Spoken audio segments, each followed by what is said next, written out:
I'm a program coordinator at the Center on Community Living and Careers at the Indiana Institute on Disability and Community. You're attending today's webinar, Who's Handing Out Your Business Cards? Recruiting talented professionals, recruiting talented employment professionals, consider their personal attributes. Dr. George Tilson will be providing this presentation for us today. But before we get started, I'd like to do a little bit of housekeeping. You'll see that the caption pod is not currently active, and we apologize for that. We are working to get it up and running, and until then, you can find a link to closed captioning at a link in the chat box, which is in the bottom right-hand side of your screen. It's a blue link, and you can click on that, and you should be able to access closed captioning, and we're continuing to work on getting our captioning pod set up, so again, we apologize for that. So you may use the chat box during today's presentation to ask questions, and we will capture those questions and we'll have some time at the end where George can give some answers. You can also use this chat box to indicate any sort of technical issues you're having. I see Kara Doherty is having some sound issues, and so we'll also try to troubleshoot with you through the chat box.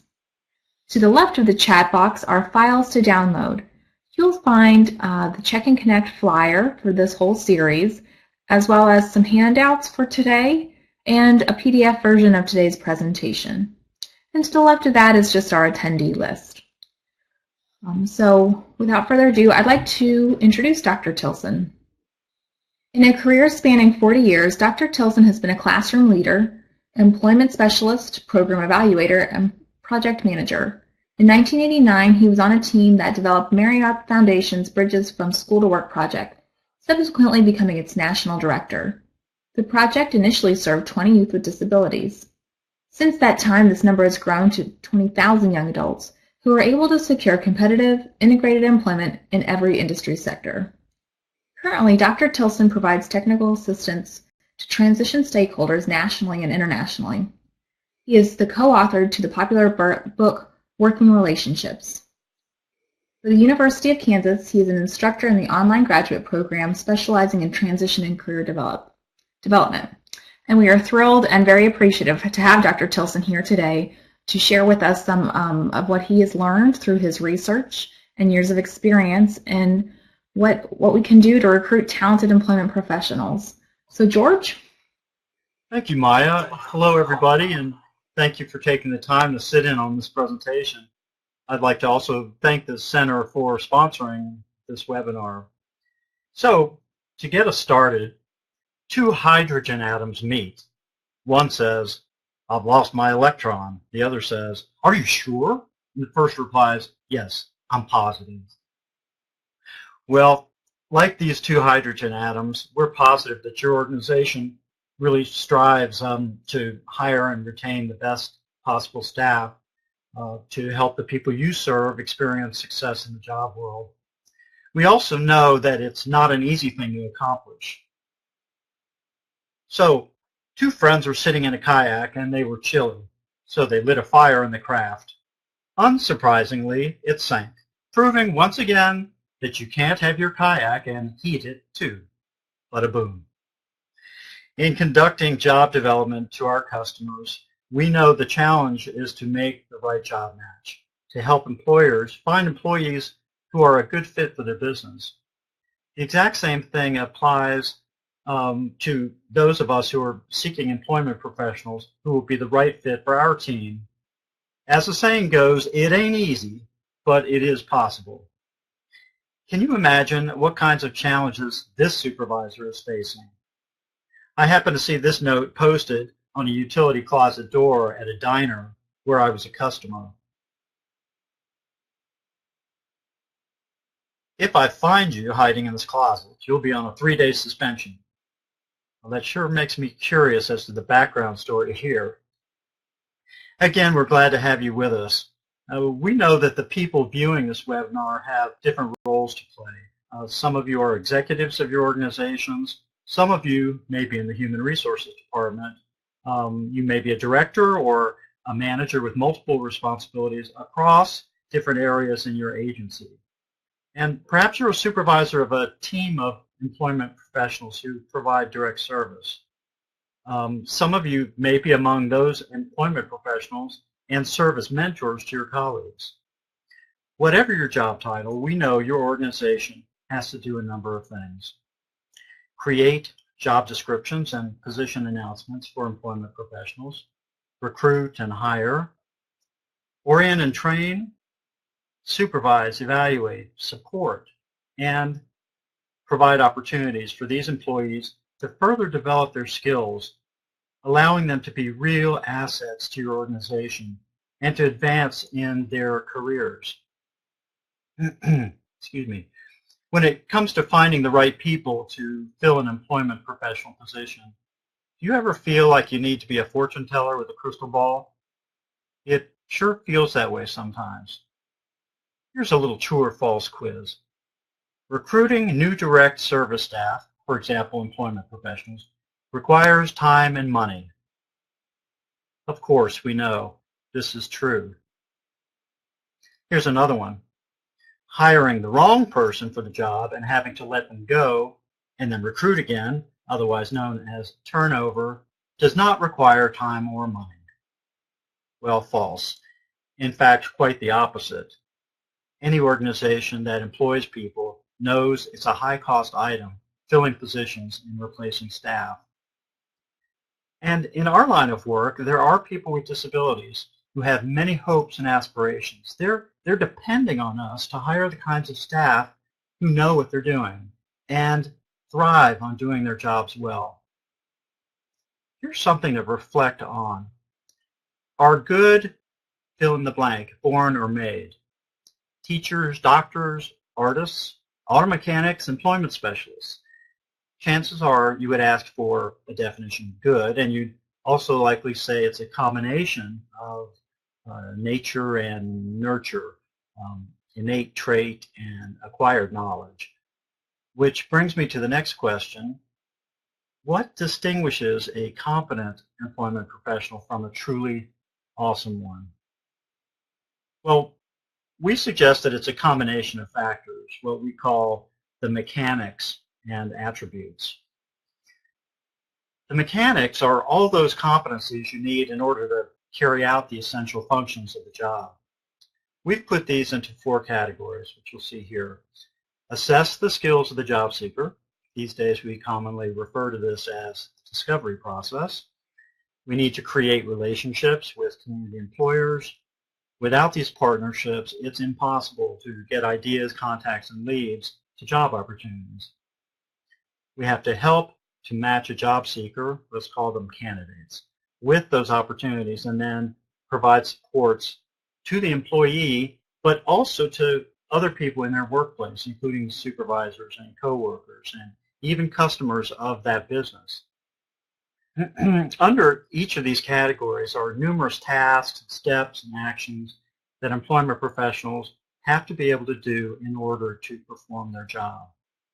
These are competencies that have been identified by and adopted by some of the leading associations in our field, including APSE, the Association for People Supporting Employment First, the Training Resource Network, or TRN, the Council on Rehabilitation Education, CORE, the Division on Career Development and Transition, which is part of the Council for Exceptional Children, and the Marriott Foundation for People with Disabilities, among a number of others. All of these competencies, or what we call mechanics, have been written about in a number of publications. Job development. What do employment specialists really do? A national study on job development practices. Strategies used by employment service providers in the job development process. Are they consistent with what employers want? Desirable characteristics and competencies of supported employment specialists. An empirically grounded framework. And an article about a study that I conducted with my friend and colleague, Monica Simonson, titled The Personnel Factor, Exploring the Personal Attributes of Highly Successful Employment Specialists Who Work with Transition-Age Youth. It was in this study that we went beyond the mechanics of the job and took a close look at the personal characteristics and I guess you would say, traits of employment professionals who had an impressive track record of helping people with disabilities find and hang on to jobs that were a good fit for them and for the employers. Our overarching research question was pretty straightforward. Are there specific personal attributes that enable employment professionals to acquire and or use the necessary skills and competencies needed to effectively perform the mechanics of job development? In conducting our research, Dr. Simonson and I were fortunate to be invited by the Marriott Foundation for People with Disabilities to use their Bridges from School to Work program as our study site. We identified those staff with the highest placement and retention outcomes and interviewed each staff extensively. Then, having gathered a lot of information, we analyzed our data using various qualitative methodologies and identified major themes that were subsequently categorized into 4 attributes.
We referred to these as our core attributes and described them as principled optimism, cultural competence,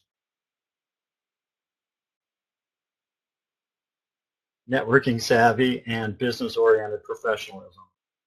So let's take a look at each of these. Principled optimism. Something really resonated with us about these particular employment professionals. They spoke a lot about the mission of the organization, but I would say more than that, they spoke about their personal mission and commitment to the work they were doing, and they expressed a strong sense of purpose and felt they could, in fact, have a positive impact on the lives of the people they were guiding and supporting. And this is often referred to as self-efficacy. And these professionals exemplified self-efficacy. They also demonstrated a number of things. A genuine belief in their capabilities. They were confident that they had the skills needed for the job and were able to apply the mechanics. They had empathy and compassion, which were frequent themes that emerged. These were folks who really cared about others. There seemed to be a high level of personal satisfaction and excitement about every achievement of the people they serve, so they would celebrate each accomplishment, whether it was a large or small one. They viewed challenges, obstacles, and problems, which they certainly encountered and we heard about. They used these as opportunities to find creative, timely solutions, and they exhibited what I would call a whatever it takes mentality. We call the next attribute cultural competence. Now, of course, these days, all of us are very attuned to the importance of cultural competence because our society and our communities and our neighborhoods are reflecting ever-increasing diversity. But the group of professionals that we interviewed saw every individual as belonging to a family that was unique, regardless of their race, ethnicity, or country of origin. And they recognized that people live their lives in unique and diverse contexts, and that we professionals often have to confront our own misperceptions and assumptions about the way in which people we serve live their lives. So in other words, these employment professionals welcomed this challenge to their assumptions.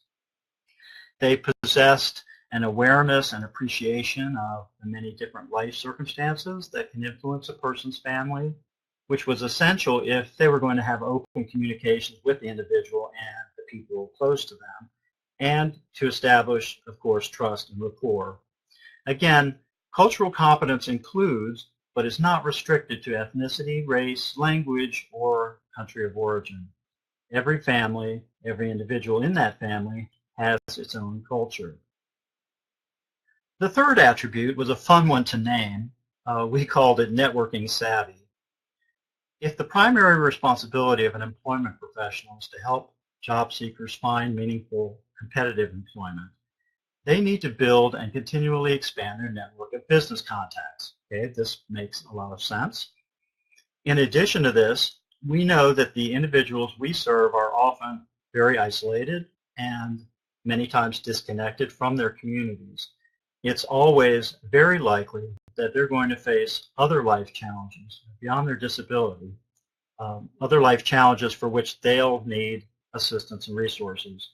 So the employment professionals we met felt it was important for them to know people throughout the community whom they could contact if someone needed help, say with an issue that was outside the employment professional's area of expertise.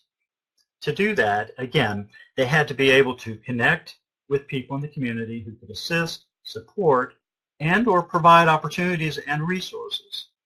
How do you do this? You have to negotiate mutually beneficial relationships, which is what these employment professionals did.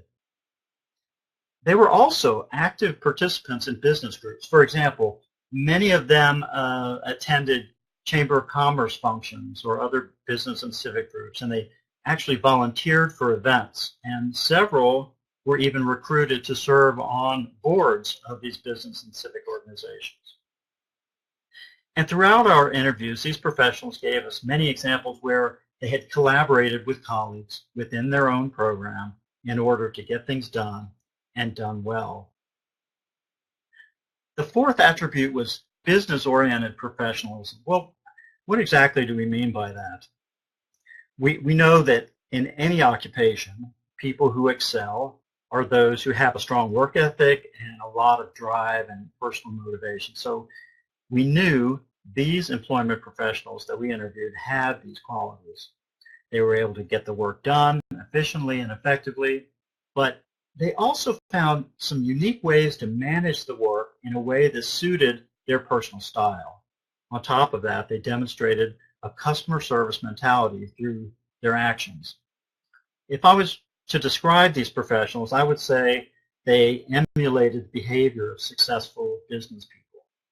They were highly organized and able to determine priorities which could shift at any given time. Some people might describe them as good multitaskers, and certainly they seem to strike a good balance between direct service and all of that required administrative work, and you know what I'm talking about.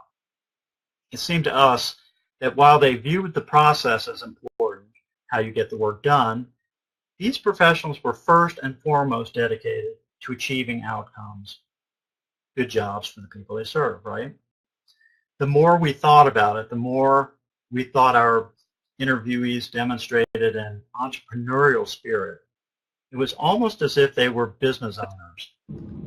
As an So aside, you can use did you know the poll that, feature that we have entrepreneur pulled up literally here means to risk type taker? your answer into the small box, and then after you type your answer in, As you you think can press about, the small button there's to the the risk taker right there. to As send you their think answer, about and then the we'll four broadcast personal results to attributes, see what ask the group yourself produces. if you think any or all of them can be learned, taught, why or why not, and how. So that's a rhetorical question. We'd like to give you an opportunity to reflect on this a bit more by responding to the following polling questions. So if you refer to the personal attributes worksheet, I'll give you a chance to find that worksheet. It's one page. You'll find these three questions. What are some behaviors, actions, or tasks that would indicate a person is likely to have these attributes? So let me give you a moment to ponder that and type in some responses.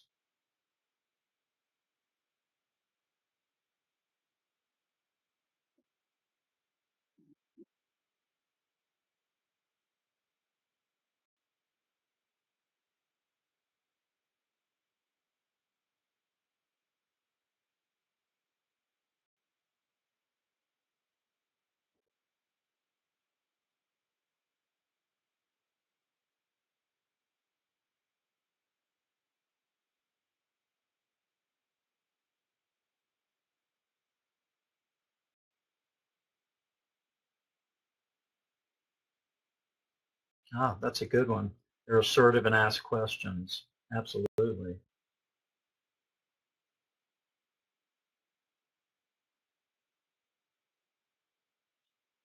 They seem optimistic and person-centered.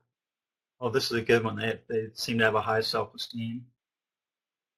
They're not afraid to go out and talk to people. I like that one. The ability not to take no for an answer. They listen.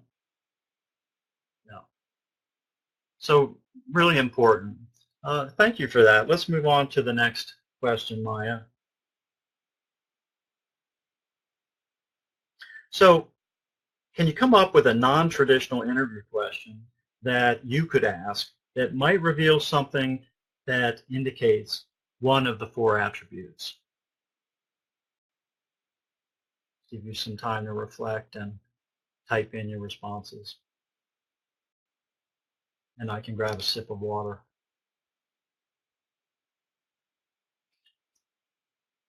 Oh, that's a good one. Is it easy for you to leave a job that isn't finished? I wonder what kinds of responses you'd get to that. Ah, what are your interests outside of work? What are some of your passions? That could give some really nice clues to the person. And also give you some ideas for connections they might have through their hobby to potential employers.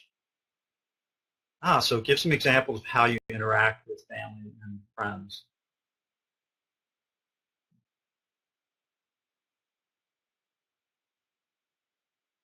Any more for the moment? Okay, let's move on to the third question. What are some unique words or phrases you might include in a recruiting advertisement? So in other words, in search of what kind of person? Now, of course, we have our typical responses, but see if there's some unique words or phrases. Energetic. Good. You're letting people know that don't come in here if you're sluggish. Sure, enthusiastic, self-starter. I like these. Looking for a go-getter.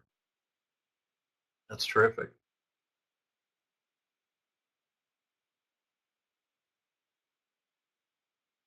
Very good. All right. Let's move on. I know some organizations ask the applicant to conduct certain activities as, let's go ahead and put these up. I think these are repeats and we can move on. Some organizations ask the applicant to conduct certain activities as part of the application process itself in order to further assess their competencies and attributes. Let me give you an example. I often ask an applicant to draft a brief letter to an employer on a specific topic or write an email in response to an inquiry. Here are a few other examples I've used as assessment tools with job candidates. Many of you may be familiar with the positive personal profile or something similar to it that is used in the discovery process. You have a sample one-sheet personal profile as one of your handouts. So we use that to identify the job seeker's talents and strengths as well as their challenges and their needs for support and strategies for addressing these challenges. You might consider having the applicant complete a profile on themselves. This could help you identify unique abilities, similar to one of the responses we just got a moment ago, and experiences this person could bring to the job. It also, I think, indicates the extent to which they're able to reflect on themselves. It helps answer the dreaded question, what do you consider to be your greatest strengths? And the even more dreaded one, what do you consider to be your weaknesses? Here's an activity I frequently use when training employment professionals. But it occurs to me it might serve as a useful activity for applicants to size up their existing network of potential business contacts that they and their colleagues will be able to tap into if you bring them on board. So, as it says on the slide, why not have applicants complete it? Very good. Well, another important consideration in any recruiting situation for any occupation is how well does the applicant communicate?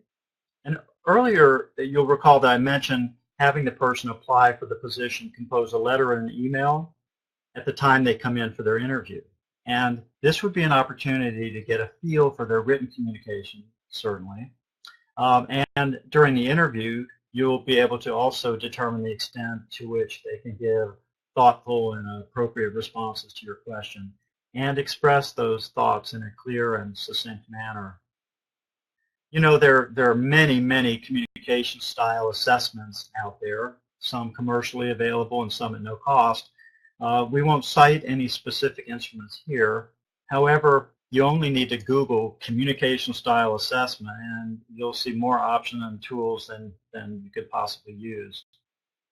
Now, I've used a number of these instruments and found that all of them tend to categorize these styles in 4 areas. Hey, how convenient. Again, 4 categories, 4 attributes, 4 categories. Keep in mind that most people have a combination of these styles, right? And they're able to call into play the style that fits a particular circumstance. They're also able to read another person, you know, to get a sense of their communication style and do what I call mood matching. That said, most people tend to have a dominant or preferred style of communicating. So let's take a moment and look at each of these. When someone has an information style, I would say they tend to be a person who likes to have as much information at their disposal as possible, and they want this information before making a decision. So a key question for someone who has this style is, why?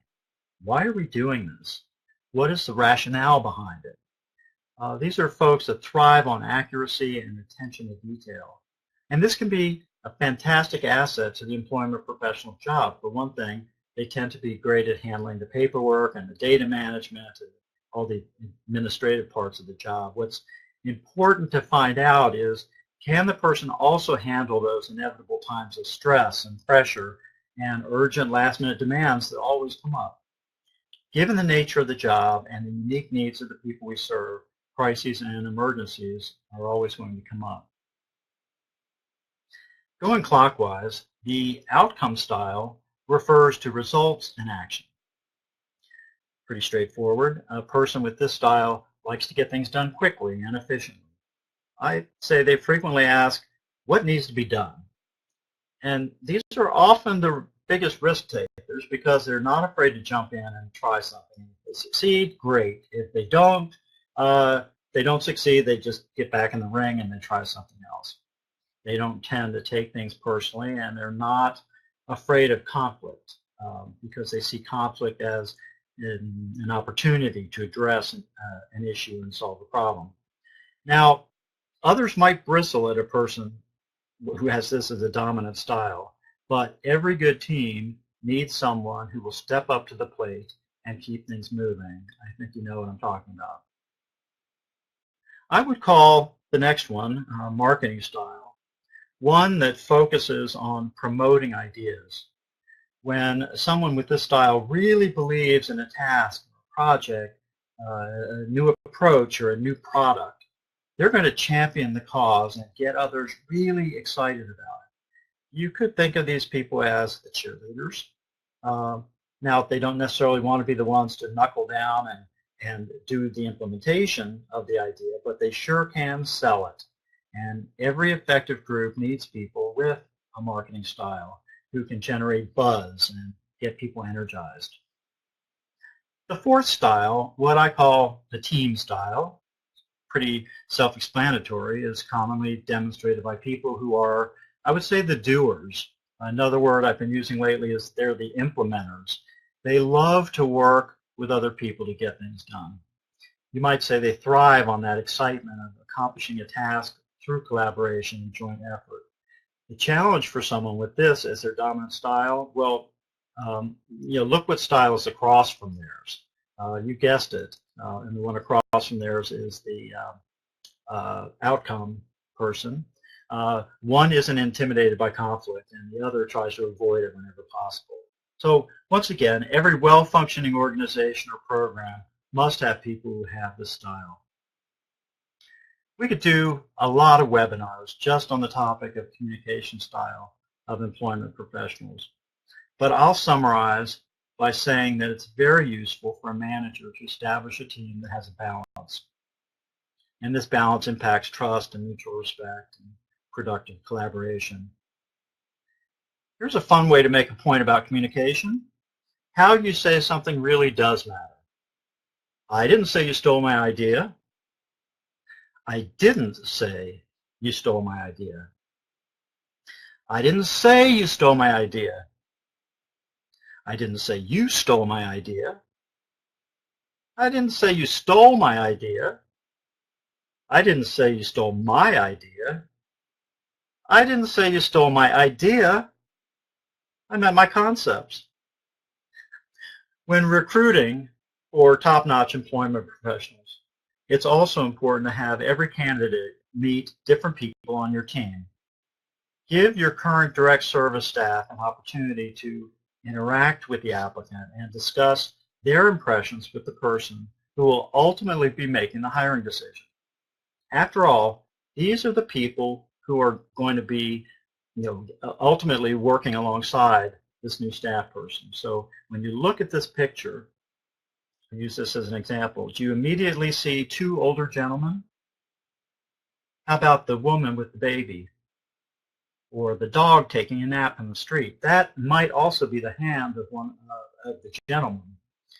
I really like this image because it illustrates the point that the more people who can meet an applicant, the more impressions you can have of this person, and the greater chance you'll ascertain some of the key attributes and qualities that you're seeking. Once you've made the decision to hire an applicant, the probationary period, I think, is very important. It's a great opportunity. It's a valuable opportunity to see the person in action. In turn, the new employee gets to size up your organization, and both sides, both parties, can decide if this is a good fit or not. Every organization, of course, has its own policy on the probationary period. At the Marriott Foundation, the employment professionals have up to, I think it's around 6 months to try out the job. And this gives plenty of time for the new employee to become oriented and get the initial training and go out in the field with a mentor, and also get to know a small caseload of job seekers. It also gives ample time to begin meeting local business people and community resources. Of course, both parties reserve the right to part ways during that probationary period for whatever reason. If someone isn't a good fit, isn't it better to acknowledge it and move on? There needn't be, there don't have to be hard feelings. Consider it a chance for this person to find a position that is better suited to their talents, skills, and yes, their attributes. That's this picture. I love this picture. It reminds us when first getting to know someone, we only see the tip of the iceberg, right? And just as icebergs tend to melt and rotate, and when they do, they reveal a different part of themselves. As a new staff person experiences different situations, they're going to reveal more of themselves. Going back to our earlier discussion about the competencies and attributes that make a truly effective employment professional, here's a way to think about it. On one side, you have a paint-by-number version of the famous Mona Lisa, and this represents the mechanics of the job. Most people have the skills and the basic competencies to complete this version. On the other hand, a person's personal attributes and talents may mean the difference between paint-by-number and the real deal. One last point to make has to do with how you advertise the employment professional position. Chances are you use a pretty standard position description when posting a job opening. But why not try something a little different? Put a creative spin on your description, and you'll be surprised. You're going to be more likely to attract applicants that might otherwise see your announcement and skip right past it. The kinds of employment professionals that we need in the field today are quite different from those we recruited in years past. So here's just one example to consider. And put this up. In search of an optimistic go-getter. Hey, somebody anticipated that earlier. In search of an optimistic go-getter who thrives on working with other creative people in the business world. We're looking for a solutions-oriented, cultivated individual with great networking skills. Compassion and innovation a must. Come and work with a team of like-minded human service professionals who make employment a reality for job seekers with disabilities. Notice how this announcement might attract people from outside the human service world. You might find applicants who've worked in other occupations that may not have experience working with people with disabilities or even helping people find work, but they have the kind of attributes and experiences that are going to enable them to learn those mechanics of the job. We're not saying this example is the perfect job announcement at all, but we do think it gives you something to think about. Our organizations are going through some major transformations. That's an understatement, I think, especially as we begin moving more of our resources and efforts towards helping people with disabilities and other life challenges find competitive employment. It's not an easy transformation.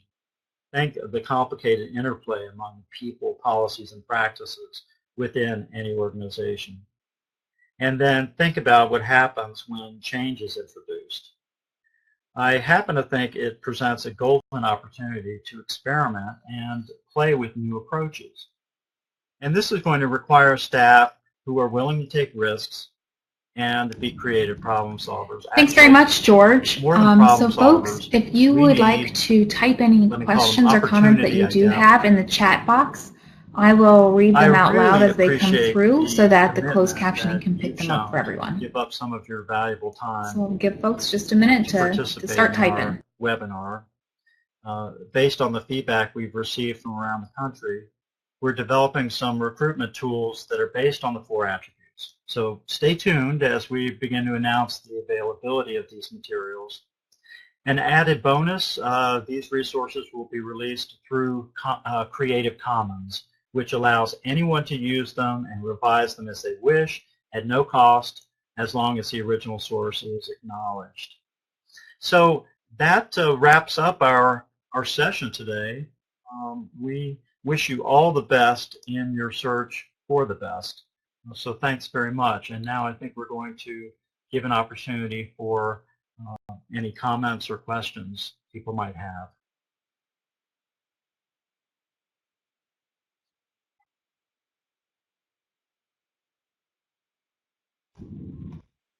And the other option that we do have is that if people do have questions that they don't think of right now, but we are certainly happy to compile those questions and work with George to get some answers and distribute an FAQ so that there's a full list.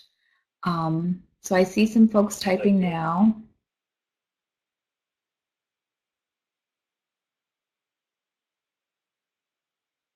Will the audio be available?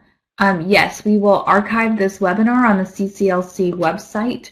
I think it's going to be under past trainings and resources, and you will get an email when it's posted. You can find all of our previous Check and Connects there. Please feel free to get in touch with us. My email address is on the PDF handout, so I'm happy to. I don't have all the answers for sure, but I really enjoy kicking around ideas.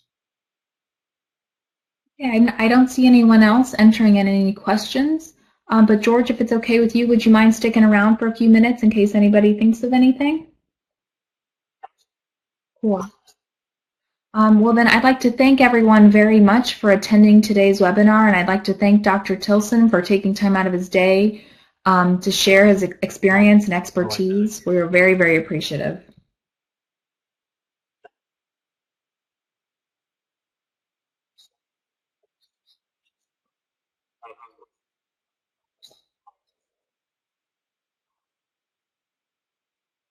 And Dr. Tilson will stick around for a few minutes in case anyone has any questions. Thanks, guys.